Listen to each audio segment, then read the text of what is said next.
E a proteção social passa necessariamente por uma parceria entre o poder público e a sociedade civil organizada. E que cada um tem o seu papel nesse processo e que esses esforços precisam se somar e caminhar numa mesma direção. Acontece em SP. Edição especial Coronavírus. Olhar e amparar aqueles que mais precisam é papel da prefeitura. A cidade de São Paulo exerce essa, que é uma obrigação durante a pandemia do novo coronavírus, ampliando as ações de assistência e desenvolvimento social.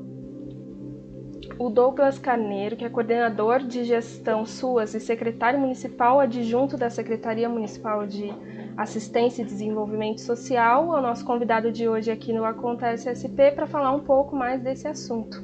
Eu sou a Juliane Freitas. E eu sou o Anderson Faria.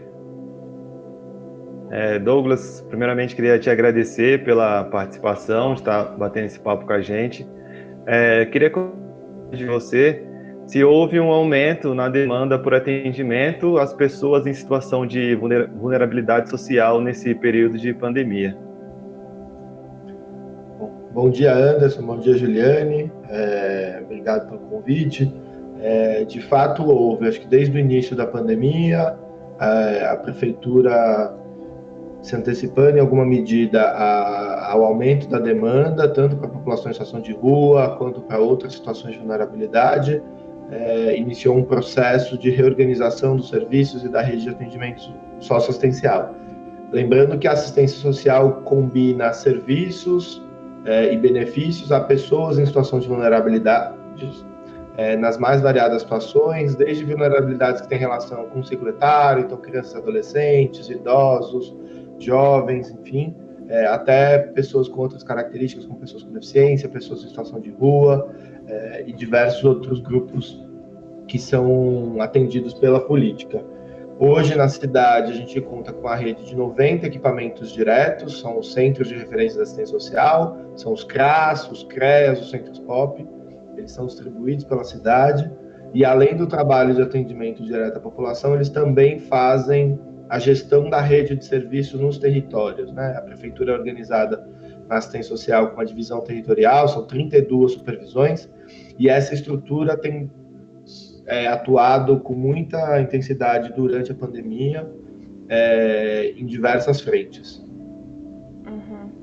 E a gente sabe que esse trabalho já é um trabalho que independe da pandemia, né? E também atende a população em situação de rua, né? Para essas pessoas, nesse momento especificamente, né? Em que se orienta o distanciamento social, para elas não é possível se proteger ativamente dessa forma, né? O que está sendo feito especificamente para essas pessoas? Perfeito. Bom, repassa um pouco o que é a rede de serviços voltadas às pessoas em situação de rua, né? A gente tem na rede direta os centros POP, que são centros de referência especializados no atendimento a essas pessoas, são 6 pela cidade, além dos 24 CREAs, que também fazem atendimento. Além disso, a gente conta com um serviço de abordagem social, que é um trabalho de interação com as pessoas que estão em situação de rua, que estão nos logradouros públicos, na tentativa de ofertar serviços de proteção social, ofertar os acolhimentos, acessar outras instituições para retirada de documentos, enfim, para fazer mediações com atendimento de saúde. É importante lembrar que a cidade conta com a equipe do consultório na rua, da Secretaria Municipal de Saúde, que faz um atendimento importante também, específico para pessoas em situação de rua. E, além disso, e principalmente, a gente tem uma rede de acolhimento, de acolhimento institucional, né? Desde o início da pandemia, todos os serviços de acolhimento da cidade voltados para a população em situação de rua passaram a ser 24 horas. Antes, parte desses serviços atuava como pernoite, só apenas com 16 horas de funcionamento, eles passaram todos a ser 24 horas. Foi um avanço importante. Além disso, foram abertas novas vagas emergenciais, em parceria com a Secretaria de Esportes, utilizando os clubes municipais. Foram 672 vagas em 8 centros de acolhidas emergenciais no primeiro momento, sendo 2 deles específicos para pessoas em situação de rua com sintomas ou diagnóstico de Covid, um trabalho em parceria com a Secretaria de Saúde e com a Organização Médicos Sem Fronteiras, que também tem feito o atendimento das pessoas nos espaços, lembrando que são pessoas que estão com sintomas leves da doença, os casos graves certamente são encaminhados para a rede de saúde, mas para aquelas pessoas que teriam a recomendação de ficar em casa e monitorar os sintomas, a prefeitura conta com esses espaços para atender as pessoas em situação de rua.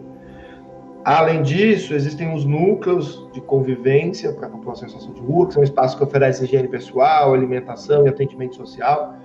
Foram 2 novos núcleos na cidade também, com 400 vagas a mais, na região central, onde tem a maior concentração. É importante destacar que no ano passado a prefeitura realizou o censo da população em situação de rua, que tem sido um instrumento importante para a tomada de decisão, uma vez que ele oferece um diagnóstico bem abrangente da característica, do perfil, da forma de distribuição territorial dessa população.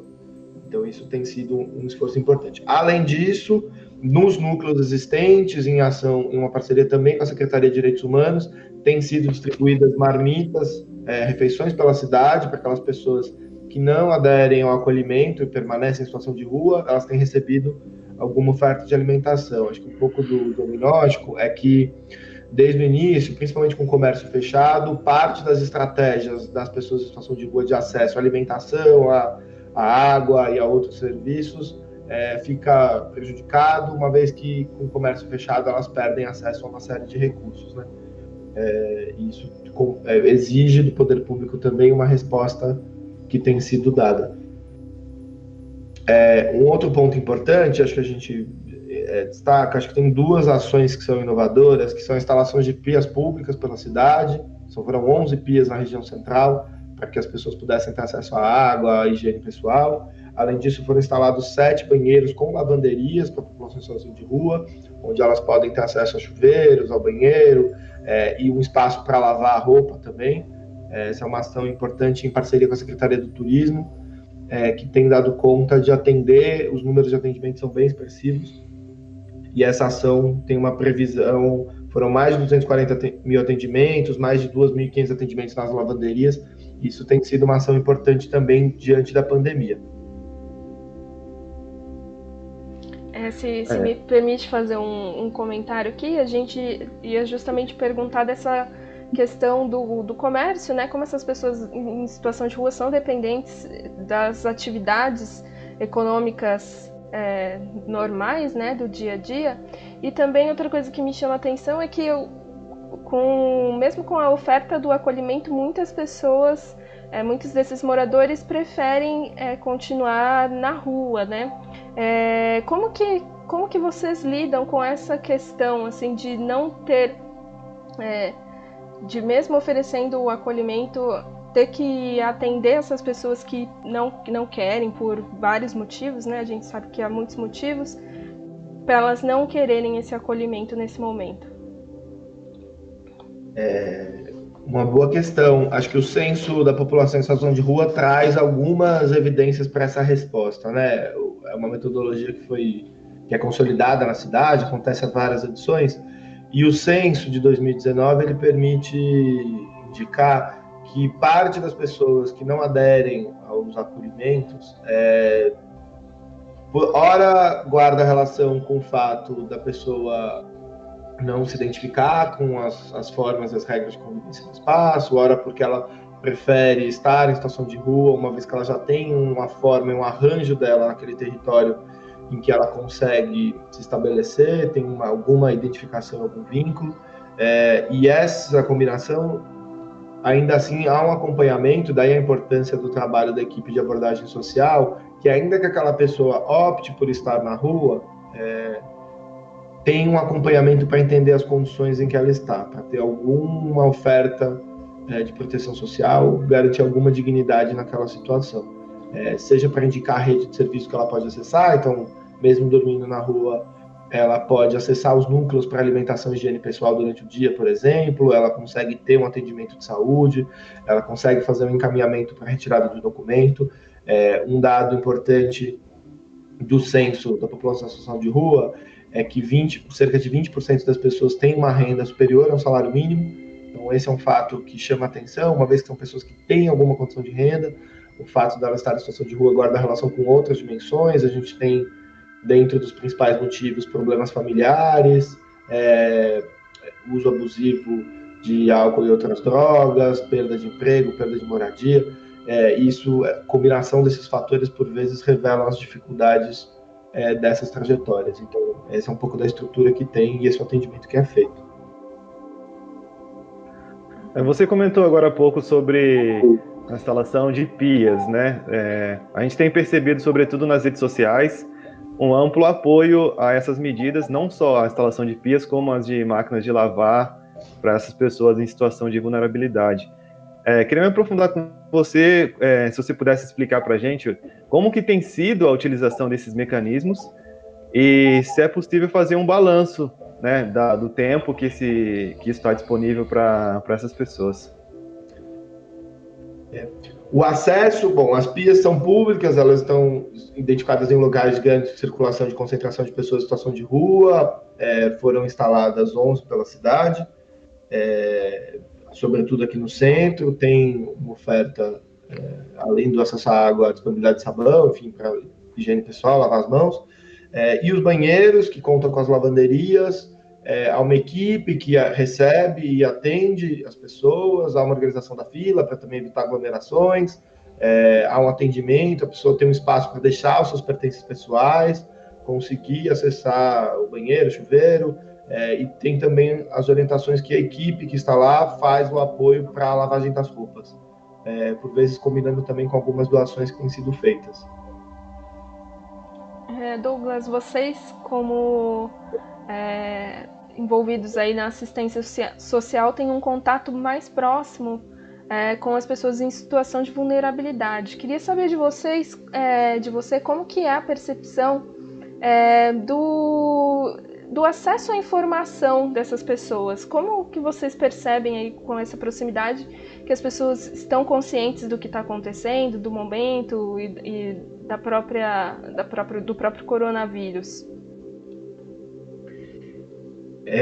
Desde o início, uma das preocupações é garantir e contribuir para que a nossa rede, tanto de serviços parceiros com organizações da sociedade civil, quanto a rede direta, recebam as informações sobre a pandemia de uma forma coordenada.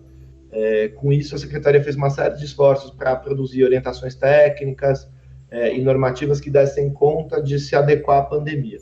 Então, a gente conta com a rede direta e com serviços para difundir orientações para a população, para aquelas pessoas que já eram atendidas pelos serviços. Parte dos nossos serviços estão com atividades presenciais parcialmente suspensas, mas continuam atendendo a população, sobretudo a rede de proteção social básica, que tem um caráter preventivo, com centros de convivência, tem utilizado o repasse que a prefeitura faz usualmente para alimentação, distribuindo cestas básicas, itens de higiene para as pessoas que são atendidas. E esse é um movimento que, ao fazer essa interação em função das cestas, também tem sido reverberando as informações. Para além disso, foram uma série de materiais, panfletos e cartazes que foram afixados e distribuídos nos centros de referência para a população, orientando sobre o auxílio emergencial do governo federal, de R$600, orientando sobre como funciona a rede de serviços, como a família, a pessoa pode acessar e atualizar o seu cadastro único. Os CRAS, os centros de referência, têm funcionado com teleatendimento e com hora marcada. Isso facilita e evita aglomerações nos nossos equipamentos também, e tem realizado atendimentos. A gente realiza pelo menos 1.300 atendimentos por dia nos centros de referência da assistência, nos 54 que existem na cidade. Então, esses números têm aumentado em alguma medida nos últimos meses, tem havido uma demanda maior com essas dúvidas sobre a pandemia, sobre como acessar os serviços, os benefícios, e as nossas equipes, a rede, têm dado orientações nessa direção.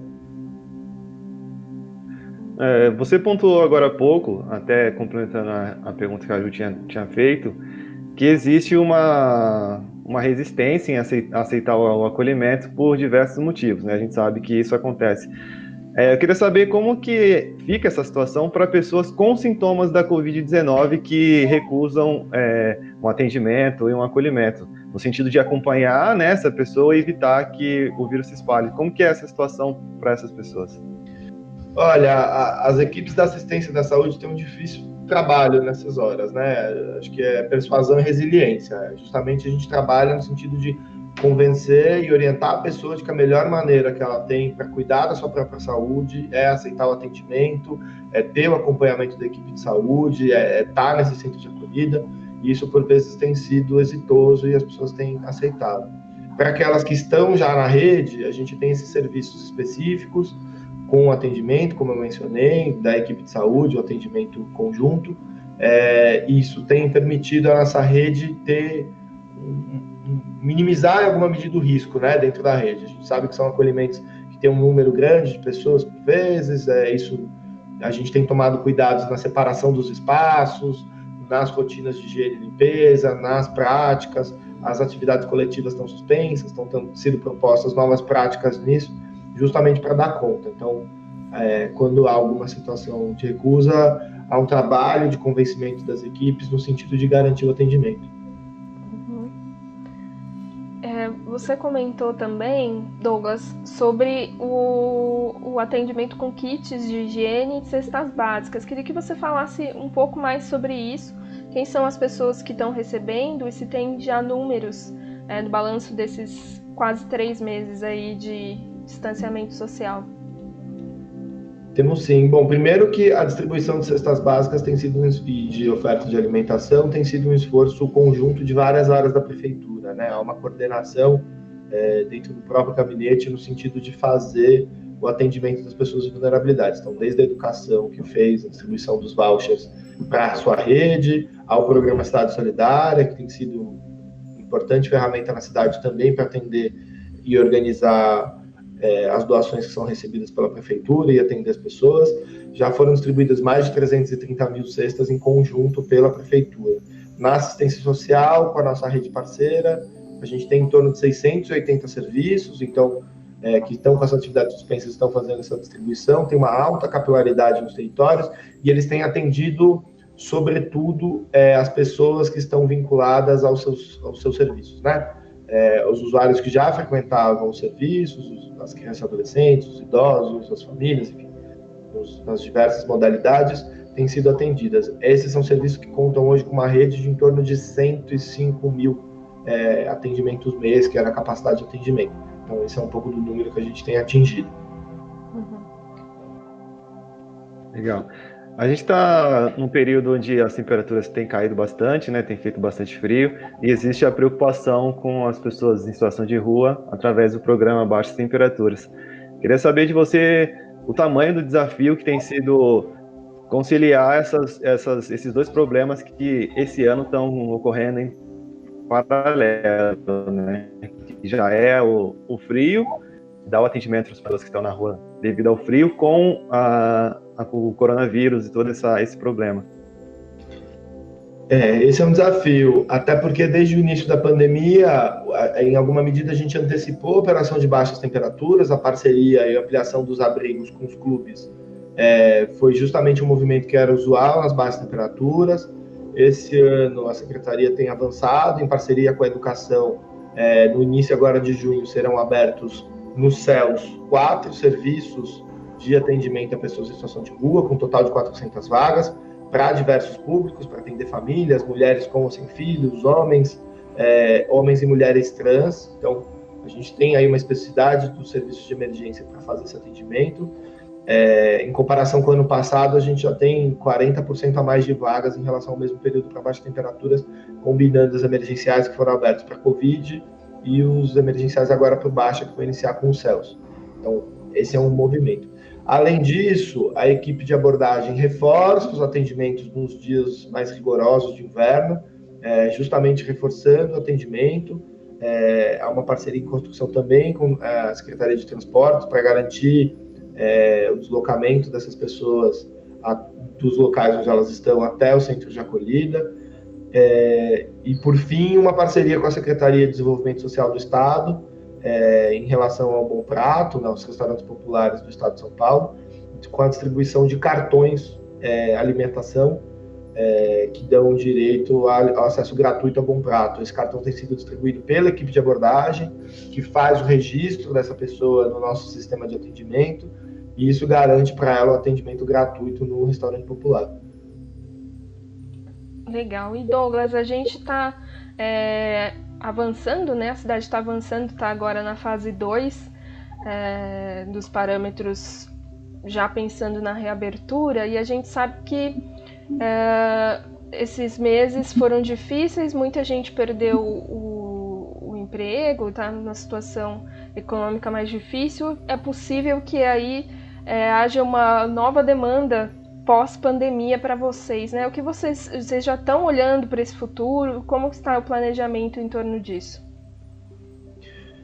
Certamente estamos. Acho que esses primeiros meses foram justamente meses de organização das nossas respostas durante a emergência. Acho que a assistência social está um lugar importante e tem demonstrado isso. E acho que agora há uma preocupação com pós-emergência. A assistência social ela se pauta por 3 garantias, 3 seguranças socioassistenciais, né? Uma segurança de renda, uma segurança de convivência, uma segurança de acolhida. E essa combinação dessas 3 diretrizes tem mobilizado um pouco nossa reflexão sobre quais são as respostas possíveis e em que medida a política pública de assistência social precisa se transformar e se adequar a essa resposta. Em relação à segurança de renda, passa por acesso aos benefícios que existem, então as ações de cadastramento no cadastro único, como principal acesso aos programas de transferência de renda, como benefício de prestação continuada, o Bolsa Família e o auxílio emergencial. Têm sido desenhadas ações para prever mutirões e formas de ampliação do cadastro, inclusive que hoje são feitos tanto nos centros de referência da assistência como no Descomplica, que também vão ter um papel importante no período pós-emergência.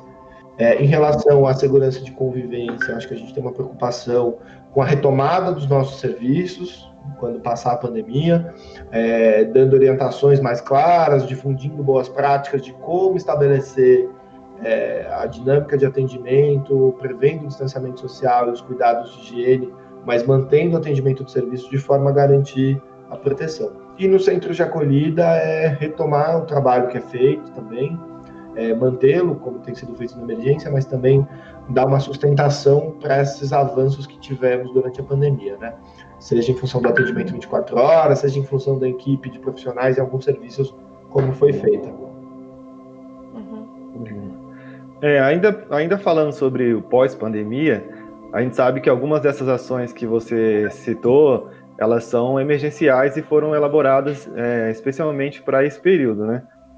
Mas eu queria saber se existe alguma, ou se você acredita que alguma coisa que foi feita para esse momento, ela pode ser mantida para a hora que o momento que as coisas estejam já voltando ao normal, se é possível manter alguma dessas ações para um período pós-pandemia. Algumas certamente serão. Acho que os núcleos novos que foram abertos são serviços que são importantes e têm uma adesão maior na cidade. Os acolhimentos emergenciais, eles tendem a recuar, porque a gente tem utilizado espaços em parceria com outras secretarias, mas a gente tem previsão de ampliação de alguns serviços também de acolhimento para públicos específicos. Há projetos na prefeitura no sentido de aprimorar a oferta de cesta básica ou de alguma variação desse benefício eventual, de forma a garantir melhor uma resposta para as pessoas. E há um debate sobre um serviço de emergência que a gente tem feito, que historicamente a assistência tem em diversas situações, de incêndio, enchentes, qualquer outra situação de emergência, e que o processo da pandemia permite o aprimoramento e a consolidação dessas práticas. Legal. Agora a gente vê também muitos projetos sociais autônomos e até ajudas de pessoas, né, indivíduos e pequenos grupos, com doações, cestas básicas de alimentos, até fundos, vaquinhas, né? De que forma essas iniciativas contribuem aí com o trabalho do poder público e que aprendizado a gente pode tirar dessa relação, né, entre as ONGs, entre a população em geral que quer ajudar e o nosso trabalho aqui na prefeitura? Olha, primeiro um dado histórico, né? Acho que a trajetória da assistência social tem relação intrínseca com a organização da sociedade civil. São a própria formação dessa política pública guarda relação com práticas e iniciativas que a própria sociedade civil historicamente tem.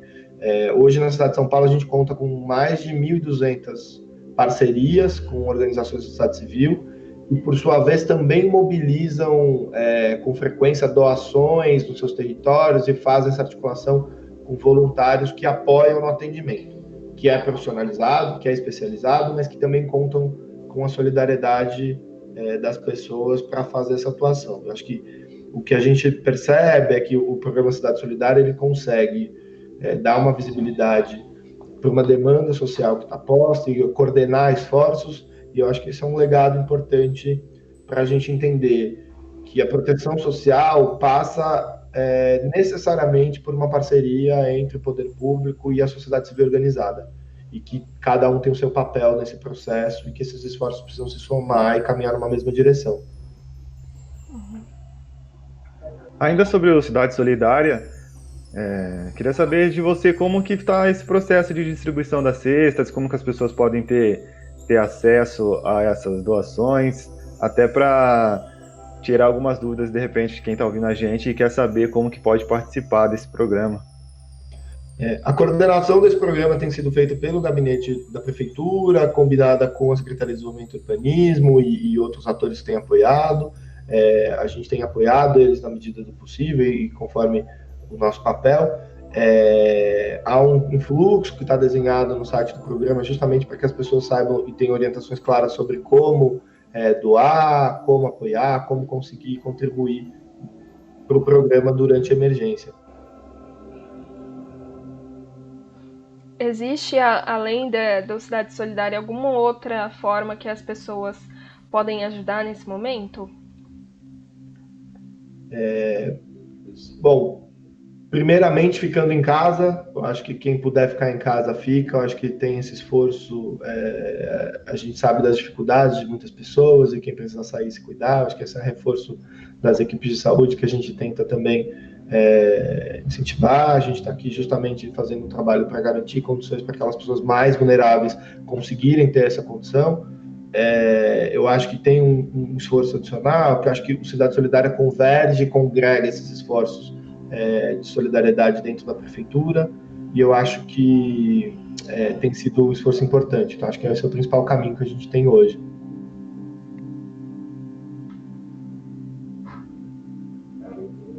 Eu queria saber também se o trabalho de assistência social em si, como que ele vai ser visto depois que tudo isso passar. A gente sabe que tem havido um enorme esforço para atender as pessoas e a gente valoriza bastante tudo que os trabalhos de assistência social têm feito, mas como que você enxerga que esse trabalho da assistência pode ser visto depois que esse período passar?